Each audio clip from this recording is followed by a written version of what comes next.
9月20号粉丝福利，首先这张华硕的4070 Super 猛禽已经是各位观众老爷的了。除了这张显卡，还有华硕的 Z790大个黑的主板1片，以及华硕的701创世神1个。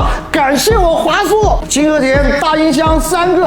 感谢我和田，瓦尔基里 VK99 键盘1把，iPad 电竞1000瓦电源1个，金士顿 NV2 固态3个。虽然说是金士顿，但是这一次是英特尔送的，感谢我英特尔。金士顿 XS1000 1TB 的移动固态硬盘，这个是正儿八经金士顿送的，感谢我金士顿。国际 G502 的鼠标继续3个 ，AOC 显示器 AG275QXW 1台，以及 Q27G4 1台，感谢我 AOC。HKC 猎鹰2代显示器2台，感谢我 HKC。同样，李某自费国行 PS5 光驱版1台。